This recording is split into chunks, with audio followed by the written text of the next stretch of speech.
আসসালামু আলাইকুম।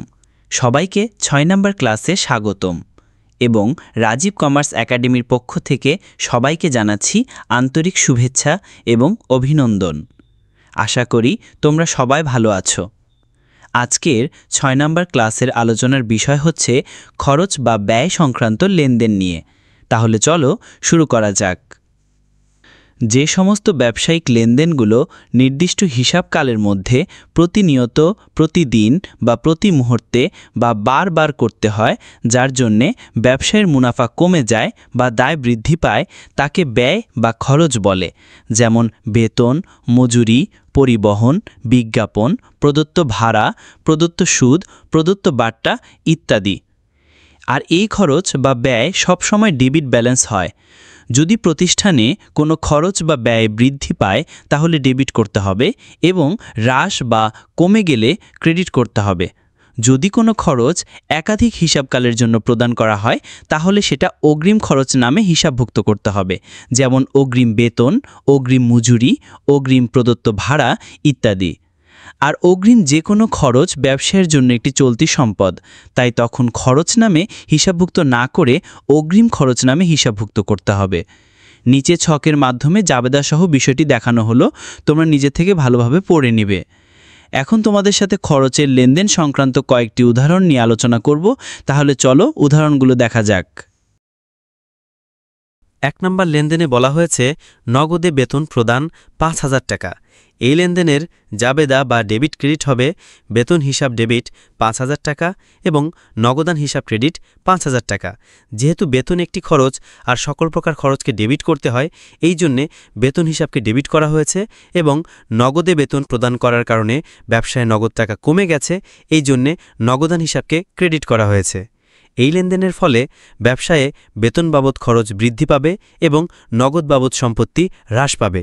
হিসাব সমীকরণে প্রভাব: যেহেতু বেতন বাবদ খরচ বৃদ্ধি পেয়েছে, এই জন্যে ওই হ্রাস পাবে এবং নগদান হিসাবকে ক্রেডিট করা অর্থ হল ব্যবসায় থেকে নগদ টাকা কমে যাওয়া, অর্থাৎ সম্পদ কমে যাওয়া, এই জন্যে হ্রাস পাবে।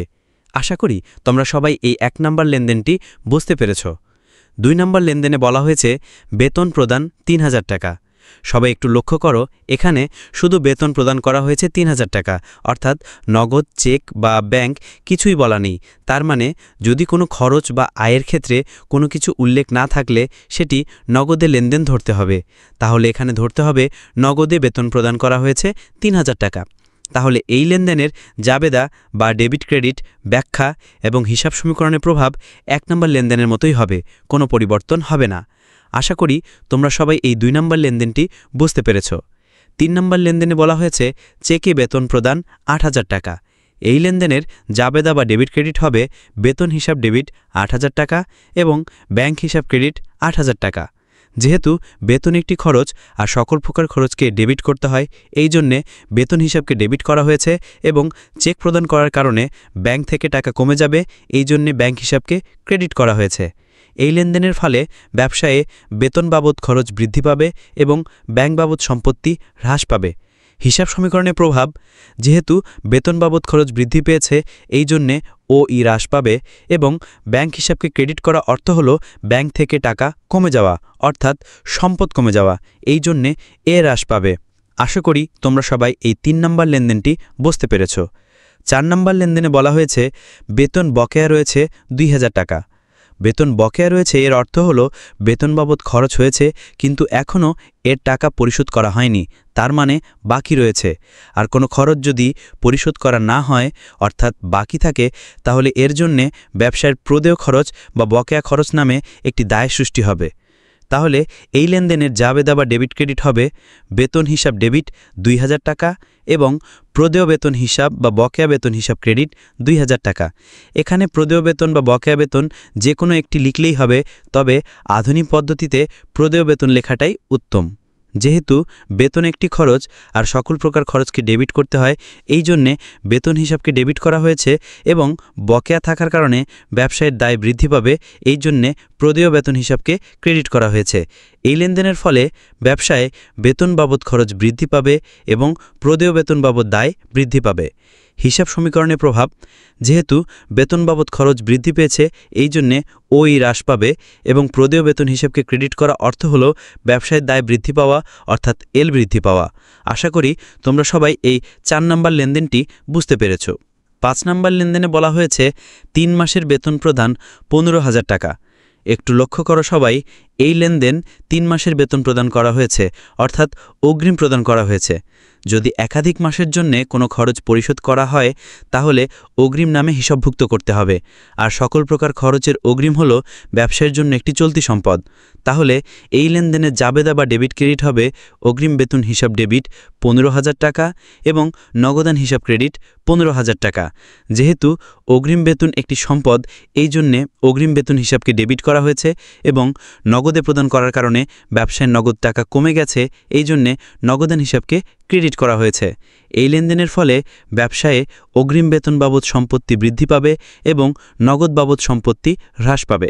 হিসাব সমীকরণে প্রভাব, যেহেতু অগ্রিম বেতন বাবদ সম্পদ বৃদ্ধি পেয়েছে এই জন্যে এ বৃদ্ধি পাবে এবং নগদান হিসাবকে ক্রেডিট করা অর্থ হল ব্যবসা থেকে নগদ টাকা কমে যাওয়া অর্থাৎ সম্পদ কমে যাওয়া, এই জন্যে এ হ্রাস পাবে। আশা করি তোমরা সবাই এই 5 নম্বর লেনদেনটি বুঝতে পেরেছ।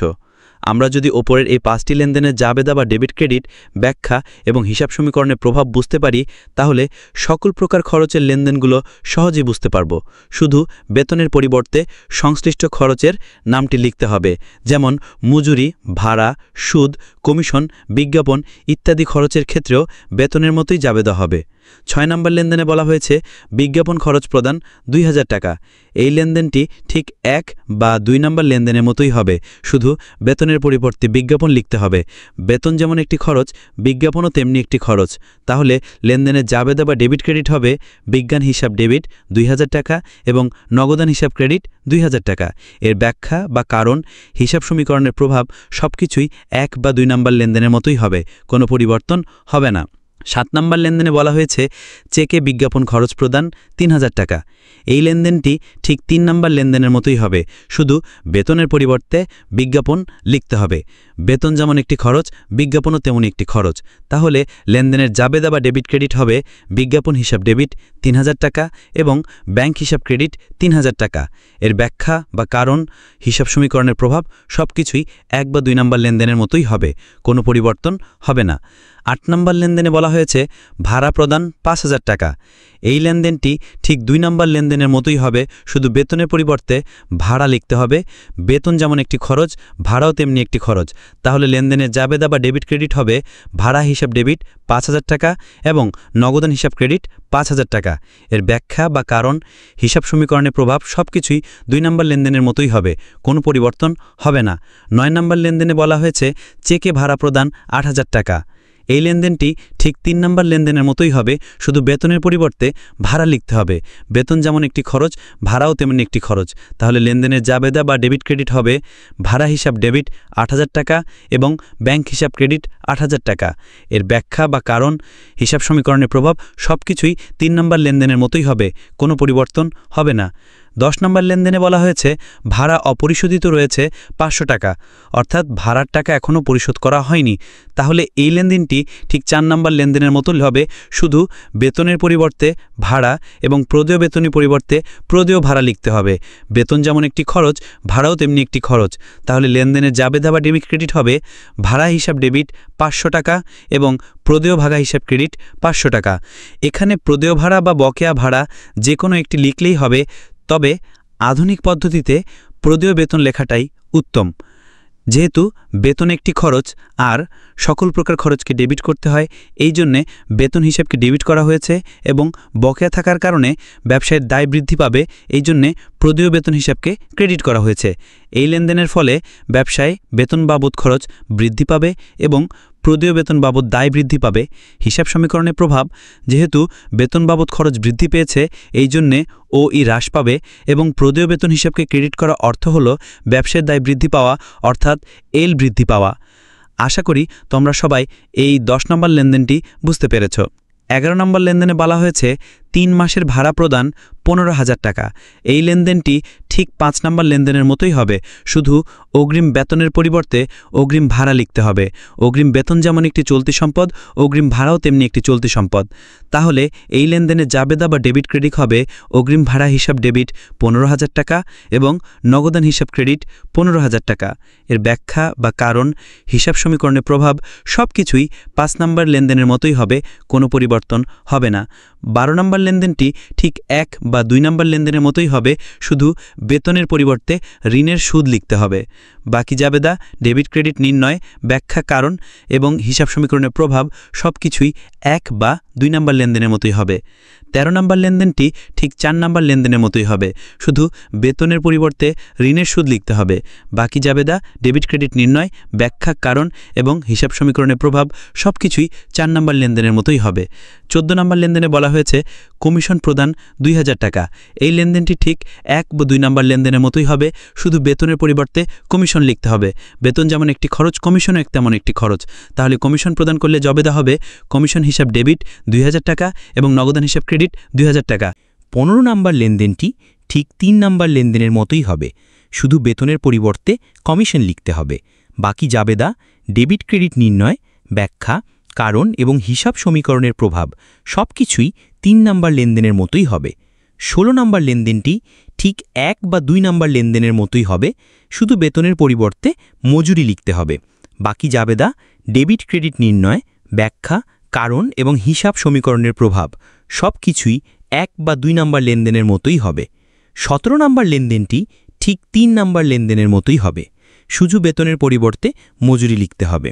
বাকি জাবেদা, ডেবিট ক্রেডিট নির্ণয়, ব্যাখ্যা, কারণ এবং হিসাব সমীকরণের প্রভাব সব কিছুই 3 নম্বর লেনদেনের মতোই হবে।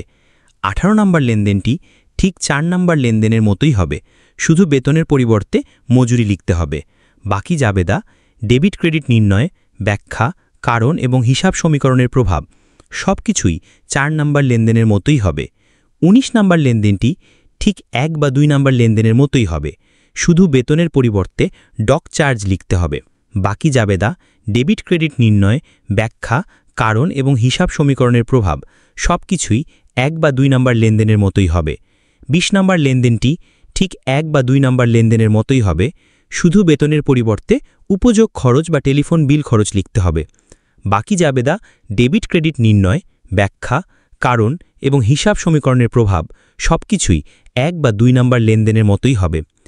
21 থেকে 24 পর্যন্ত লেনদেনগুলো 1 থেকে 5 নম্বর লেনদেনগুলোর মতোই হবে, শুধু খরচের নাম পরিবর্তন করে লিখতে হবে। 25 নম্বর লেনদেনটি আমরা মূলধন সংক্রান্ত লেনদেনে শিখেছিলাম, তাই এখানে আর ব্যাখ্যা দেওয়া হলো না। 26 নম্বর লেনদেনে বলা হয়েছে বাট্রা প্রদান 500 টাকা। বাট্রা কখনো নগদে পাওয়া যায় না বা প্রদান করা হয় না। দেনাদারের কাছ থেকে দ্রুত টাকা পাওয়ার জন্য যে পরিমাণ টাকা কম নেওয়া হয় তাকে প্রদত্ত বাট্রা বলে। এই লেনদেনের জাবেদা বা ডেবিট ক্রেডিট হবে প্রদত্ত বাট্রা হিসাব ডেবিট 500 টাকা এবং প্রাপ্য হিসাব ক্রেডিট 500 টাকা। এখানে যেহেতু প্রদত্ত বাট্রা একটি খরচ আর সকল প্রকার খরচকে ডেবিট করতে হয়, এই জন্যে প্রদত্ত বাট্রা হিসাবকে ডেবিট করা হয়েছে এবং প্রাপ্য হিসাবের কাছ থেকে টাকা পাওয়া গেছে বিধায় প্রাপ্য হিসাব বাবদ সম্পত্তি কমে যাবে, এই জন্য প্রাপ্য হিসাবকে ক্রেডিট করা হয়েছে। এই লেনদেনের ফলে ব্যবসায় প্রদত্ত বাট্রা বাবদ খরচ বৃদ্ধি পাবে এবং প্রাপ্য হিসাব বাবদ সম্পত্তি হ্রাস পাবে। হিসাব সমীকরণের প্রভাব, যেহেতু প্রদত্ত বাট্রা বাবদ খরচ বৃদ্ধি পেয়েছে, এই জন্যে ওই হ্রাস পাবে এবং প্রাপ্য হিসাবকে ক্রেডিট করা অর্থ হল ব্যবসায় সম্পত্তি হ্রাস পাওয়া, এই জন্যে এ হ্রাস পাবে। আশা করি তোমরা সবাই এই 26 নম্বর লেনদেনটি বুঝতে পেরেছ। তাহলে পরবর্তী ক্লাস দেখার আমন্ত্রণ জানিয়ে আজকের মতো এখানেই শেষ করছি। সবাই ভালো থাকবে, সুস্থ থাকবে। আল্লাহ হাফেজ। আসসালামু আলাইকুম।